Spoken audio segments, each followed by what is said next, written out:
கோவை மாவட்டம் பெரியநாயக்கன் பாளையத்தை அடுத்த பாலமலை அடர்வன பகுதியில் 300 சிஆர்பிஎஃப் அதிகாரிகள் முகாமிட்டு பயிற்சி பெற்று வருகின்றனர். டெல்லியில் இருந்து வந்துள்ள இவர்களுக்கு தீவிரவாதிகள், நக்சலைட்டுகள் கண்காணிப்பு, வனவிலங்குகள் நடமாட்டம் உள்ளிட்டவை குறித்து கமாண்டர் அனாஸ் தலைமையில் அவர்களுக்கு பயிற்சி அளிக்கப்பட்டு வருகிறது.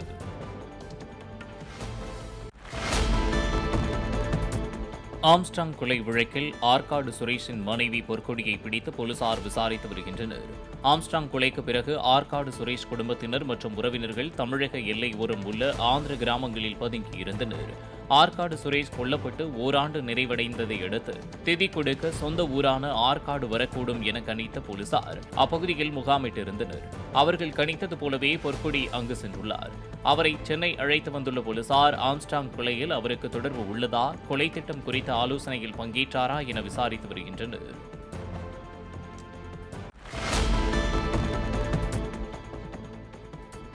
தருமபுரி மாவட்டம் பாப்பிரெட்டிப்பட்டியை அடுத்த பூனை கிராமத்தில் குடிநீர் கிணற்றில் தவறி விழுந்த நாகப்பாம்பு ஒன்றை தீயணைப்புத் துறையினர் மீட்டு வனத்துறையினரிடம் ஒப்படைத்தனர். கிணற்றின் சுற்றுச்சுவர் பலவீனமாக இருந்ததால் கிரெயின் உதவியுடன் வீரர் ஒருவரை உள்ளே இறக்கி பாம்பை மீட்டனர்.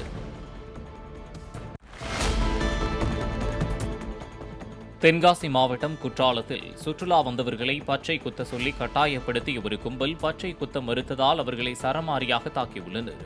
சிவகாசி பகுதியைச் சேர்ந்த 50க்கும் மேற்பட்டோர் பேருந்தில் பாபநாசம் சென்று உறவினர்களுக்கு திதி கொடுத்துவிட்டு குளிப்பதற்காக குற்றாலம் சென்றுள்ளனர்.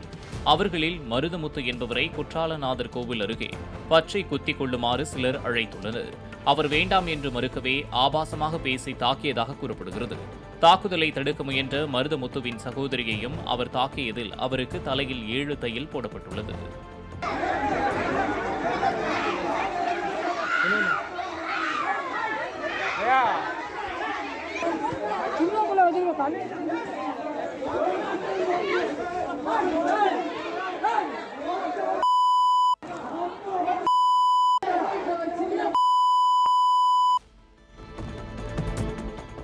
திருவாரூர் மாவட்டம் நன்னிலம் அருகே ஆற்றில் குளித்த 14 வயது சிறுவன் நீரில் மூழ்கி உயிரிழந்தார்.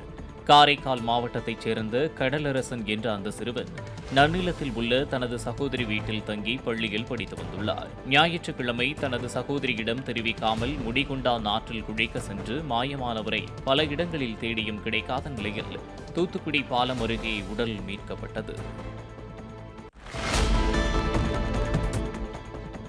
கன்னியாகுமரி அருகே இலந்தையடி விளையில் இன்ஸ்டா வீடியோ கால் மூலம் சிறுமியை ஆபாசமாக வீடியோ பதிவு செய்து சமூக வலைதளங்களில் பரப்பிய இளைஞர் மீதும் அதனை பதிவிறக்கம் செய்து மேலும் பலருக்கு அனுப்பியதாக 4 பேர் மீதும் போக்சோ வழக்கு பதிவு செய்யப்பட்டுள்ளது. மின் வாரியத்தில் ஒப்பந்த ஊழியராக பணிபுரிந்து வரும் அபினேஷிற்கும் 17 வயது சிறுமி ஒருவருக்கும் பழக்கம் ஏற்பட்டு நாளடைவில் இருவரும் வீடியோ கால் மூலம் ஒருவரை ஒருவர் பார்த்து பேசி வந்துள்ளனர். ஒரு கட்டத்தில் அபினேஷ் சிறுமியை தன்வயப்படுத்தி அவரை வீடியோ காலில் ஆபாசமாக பதிவு செய்துள்ளார். சில நாட்களுக்கு முன் அச்சிறுமி அபினேஷுடன் நட்பை முறித்துக் கொள்ளவே ஆத்திரமடைந்த அபினேஷ் தனது செல்போனில் பதிவு செய்திருந்த வீடியோவை சமூக வலைதளத்தில் பரப்பியுள்ளார். இதனை அபினேஷின் நண்பர்கள் 4 பேர் பதிவிறக்கம் செய்து அதனை மேலும் பலருக்கு சமூக வலைதளத்தில் பரப்பியுள்ளனர். சிறுமியின் பெற்றோருக்கு தகவல் தெரிந்து சிறுமியிடம் கேட்டபோது படிப்பிற்காக வாங்கி கொடுக்கப்பட்ட சிம் கார்டை பயன்படுத்தி அபினேஷுடனான தொடர்பு ஏற்பட்டதாக கூறியுள்ளார். பல முறை வீடியோ கால் மூலம் பழகிய நிலையில் தனது ஆபாச வீடியோவை அபினேஷ் பதிவு செய்து தன்னை மிரட்டி வந்ததாகவும் கூறியுள்ளார். திருவண்ணாமலையில் பௌர்ணமியையொட்டி கிரிவலம் செல்லும் பக்தர்களின் வசதிக்காக மாவட்ட நிர்வாகத்தின் சார்பில் மேற்கொள்ளப்பட்டுள்ள முன்னேற்பாடுகளை ஆட்சியர் பாஸ்கர பாண்டியன் ஆய்வு செய்தார். நடைபாதை பெட்டி கடைகளில் இருந்து குளிர்பானங்களை அவர் சோதனை செய்தார். பக்தர்களுக்கு இடையூறு இல்லாமல் நடைபாதை கடைகளை கிரிவல பாதையில் இருந்து சற்று உள் நகர்த்தி அமைக்க வலியுறுத்தினார். தரமில்லாத குளிர்பானங்களை விற்றாலோ நடைபாதையில் கடைகள் அமைத்தாலோ கடும் நடவடிக்கை எடுக்கப்படும் என அவர் எச்சரித்தார்.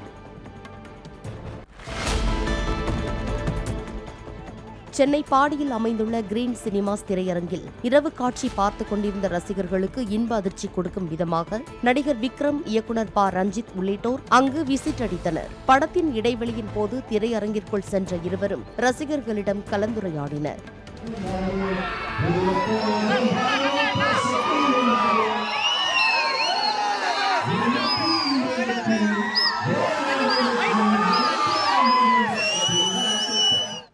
இதேபோல் சென்னை குரோம்பேட்டை வெற்றி திரையரங்கில் ரசிகர்களுடன் நடிகர் விக்ரம் பா ரஞ்சித் கேக் வெட்டி கொண்டாடினர். இதனால் ரசிகர்கள் மகிழ்ச்சி அடைந்து உற்சாக வரவேற்பு அளித்தனர்.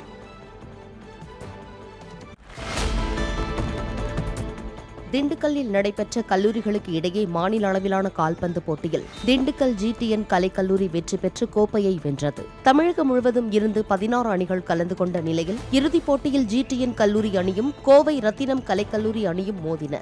டை பிரேக்கர் முறையில் 4-1 என்ற கோல் கணக்கில் வெற்றி பெற்ற GTN கல்லூரிக்கு சுழற் கோப்பையும் 20,000 ரூபாய் ரொக்க பரிசும் வழங்கப்பட்டது. நாமக்கல் மாவட்டம் குமாரபாளையத்தில் பட்டு கைத்தறி நெசவு தொழிலை குலத்தொழிலாக கொண்டு வாழும் தேவாங்கர் சமுதாய மக்களின் பூநூல் திருவிழா விமரிசையாக நடைபெற்றது. தங்களது இஷ்ட தெய்வமான சௌடேஸ்வரி அம்மனிடம் மழை வேண்டி கத்தி போட்டு ஊர்வலமாக சென்று பூஜைகள் செய்யப்பட்ட பூநூல் பெற்றுக்கொண்டனர்.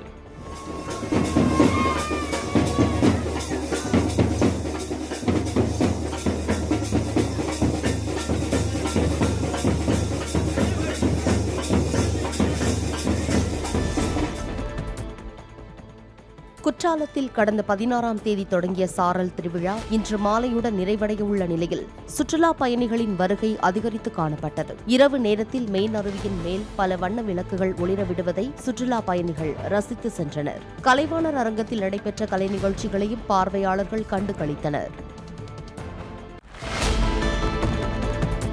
திற்பரப்பு ஆற்றில் மறுகரையில் சிக்கிய 3 போதை வாலிபர்களையும் 6 சுற்றுலா பயணிகளையும் தீயணைப்புத் துறையினர் சுமார் 1 மணி நேரம் போராடி மீட்டனர். பேச்சிப்பாறை அணையில் இருந்து தண்ணீர் திறந்துவிடப்பட்டதால் திற்பரப்பில் தண்ணீர் வரத்து அதிகரிக்க துவங்கியது.